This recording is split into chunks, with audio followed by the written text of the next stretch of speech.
On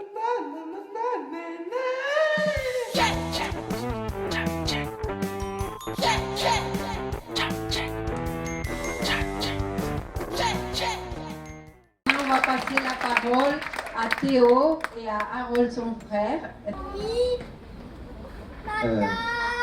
Bonjour. Je sais pas trop par quoi commencer. Avec Théo, lorsqu'il est arrivé, moi j'étais tout petit, j'avais 10 ans. Et du coup, je voulais un petit frère pour jouer. Donc c'est surtout ça mon rapport avec Théo, c'était les jeux. Bien sûr. Et du coup au début c'était un peu difficile parce que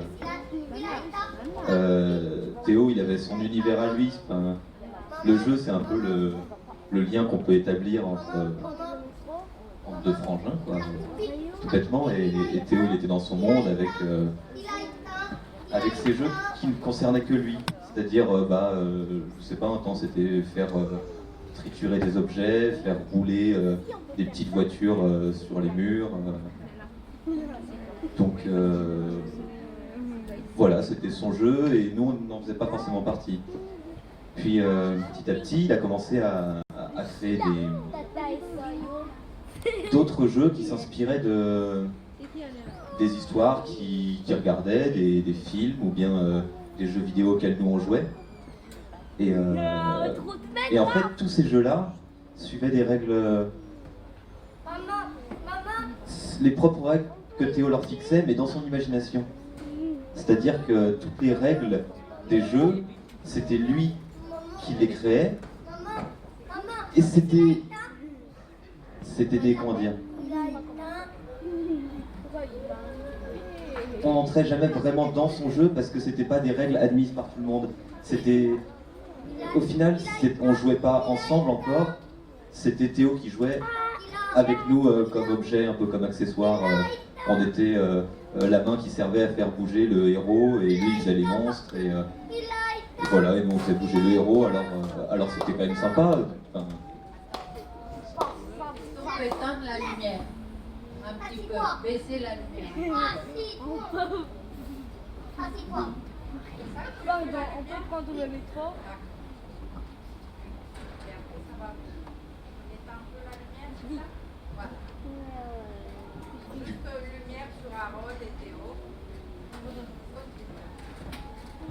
Enfin, voilà, du coup, on jouait avec lui, mais malgré tout, c'était encore difficile d'entrer dans son monde. C'était pas facile pour nous. Enfin, moi, ça m'a appris quand même, l'air de rien, à aussi être patient, à se dire que c'est mon petit frère. Du coup, jouer, c'est aussi accepter que l'autre s'amuse, mais il restait l'étape suivante, c'était faire en sorte que Théo veuille bien qu'on s'amuse avec lui.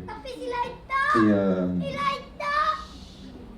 au fur et à mesure des années, on se rencontrait, nous deux, à travers des jeux qu'on connaissait tous les deux. Je sais pas, je pense aux jeux vidéo, du style Zelda ou des choses comme ça. J'y ai joué, il y a joué, etc. Du coup, on pouvait en parler. Et les jeux qu'il inventait, je me rendais compte que c'était en fait des espèces de copies de ces jeux vidéo-là. C'est-à-dire que les petits jeux qu'il créait dans son imagination, c'était les mondes de Zelda, les boss de Zelda et tout ça. Et du coup, on commençait un peu à se rejoindre là-dessus. Et plus récemment, il y a eu l'arrivée de Minecraft qui lui permettait de créer des mondes. Et surtout, grâce au cadre du jeu vidéo qui lui permettait, lui, de créer ses propres histoires, mais à travers un écran, il nous permettait d'entrer dans son monde. Et du coup, en fait, de nous offrir les clés pour pouvoir jouer avec lui. C'est-à-dire qu'il c'était plus seulement jouer pour Théo, c'était jouer avec Théo. Et en fait, c'est ça qui est beau, c'est qu'au bout de 13 ans. J'ai 13 ans. 13 ans maintenant. C'est qu'au bout de 13 ans, on a fini par se rejoindre sur ce que moi j'attendais au tout début, un petit frère pour jouer. Bon voilà, maintenant j'ai grandi, du coup on se voit moins souvent, on joue moins souvent, mais l'air de rien, Enfin, c'était notre rapport principal, c'était... On est frangins, c'est juste ça, voilà.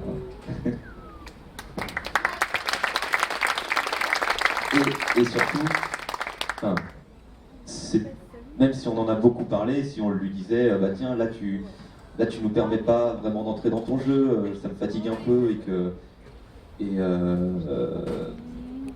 et qu'on en parlait, c'est toujours Théo qui a trouvé au final les clés pour qu'on entre avec lui dans ses jeux.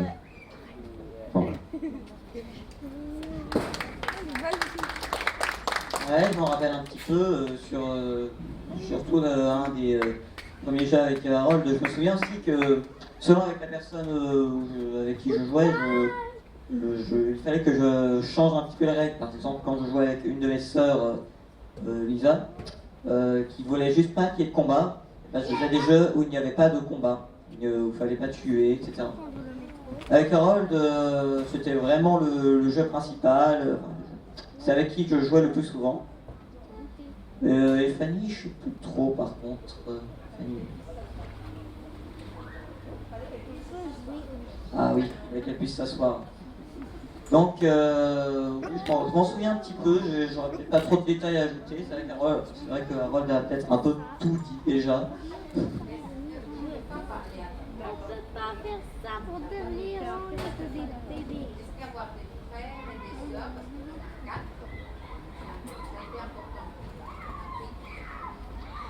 Bah, disons juste que quand j'étais beaucoup plus petit, ça allait jusqu'à 8 ans à peu près. Donc jusqu'à 8 ans, j'étais vraiment heureux que mes frères et sœurs viennent. Mais c'était juste pour jouer avec eux. Je les aimais bien juste pour jouer avec eux. Et à partir de 8 ans, 8-9 ans à peu près, j'ai vraiment commencé à moins jouer avec eux parce que ça commençait à les énerver quelquefois. Et je commençais à me rendre compte, comment je pourrais dire ça, là, que c'était pas des objets, quoi, c'est des êtres vivants avec des émotions, c'est pas juste des objets à manipuler. C'est pour l'instant, en tout cas, c'est peut-être tout ce que j'aurais à dire.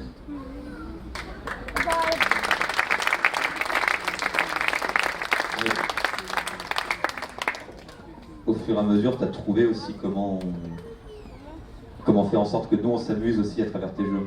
C'est-à-dire que je me souviens de tes premiers jeux où c'était surtout, fallait compter une salle, une deuxième salle avec ensuite un boss, ensuite un mini-boss, ensuite la troisième salle, le boss final avec ses 300 points de vie.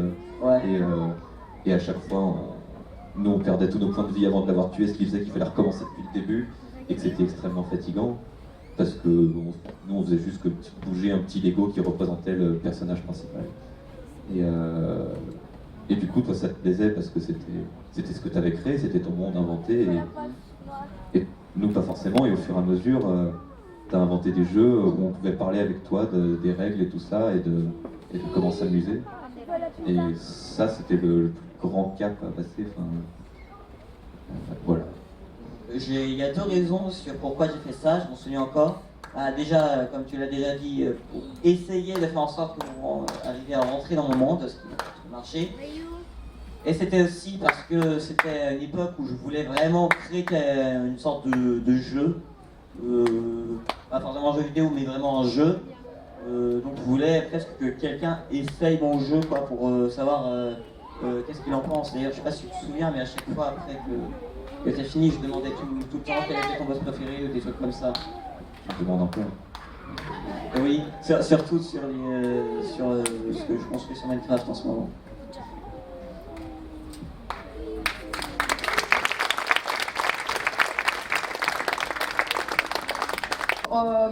Valérie, tu passes l'extrait que tu as préparé pour nous. Voilà. C'est drôle. Tu fous la conversation. Ouais, attends. Moi, non, c'est bien. Quand je suis mal parti, je fais ça. Oh merde. Bon, bah, attends, je suis mal parti. Mais c'est un practice. Enfin, pas sympa.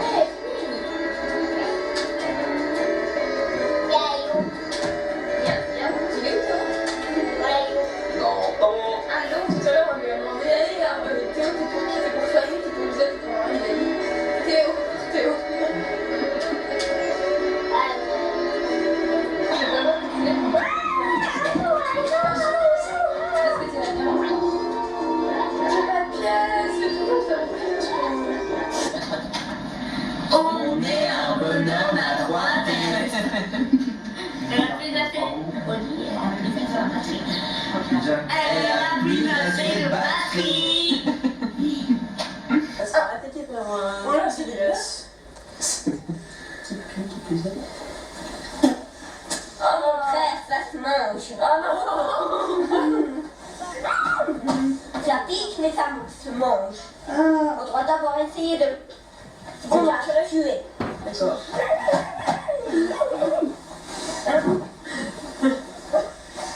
Bon, vas-y, je le jette. Tu l'attrapes à la bouille comme ça, puis tu lui mets une balle. Ouais. Attends, vas-y, tu me le lances, moi je vais essayer de le tuer. Oh là.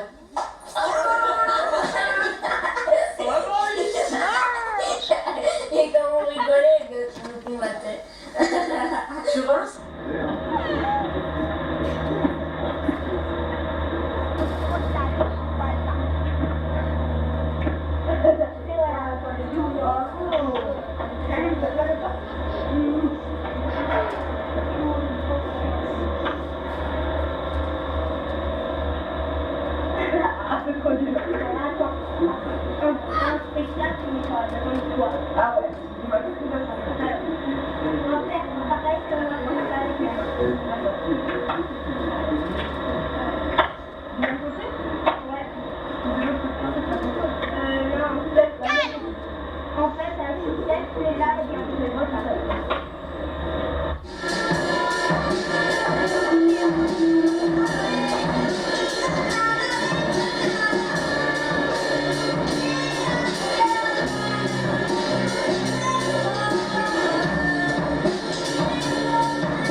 Il semblerait que Squelettus n'arrive pas à ouvrir son cadeau. Squelettus, tu tiens un peu du tien quand même. C'est qu'un cadeau. Ouvre-le. Mais que se passe-t-il? Mais quel empoté. Squelettus, que fais-tu? Alors Squelettus, qui n'arrive pas à ouvrir son cadeau de Noël, se métamorphose en une chose horrible, dégueulasse et malsaine. Squelettus? Mais Squelettus, qu'es-tu devenu, mon petit chien? Mais ce n'est rien, je vais t'ouvrir ton cadeau. Je suis pour toi. Et Squelettus, énervé, mord sa maîtresse et la poursuit loin. Squelettus, redeviens un chien. Mon chien, qu'es-tu devenu? Squelettus semble agir avec la potion. Mais en quoi se transforme-t-il? On ne dirait pas un chien. Un lézard? Mon chien est devenu un lézard, Haroldus. Squelettus, redeviens un chien. Et la potion semble enfin faire effet. Squelettus se transforme en un nouveau chien. Plus beau, plus gentil encore qu'avant. Squelettus, mon petit chien, tu as mérité ton cadeau de Noël.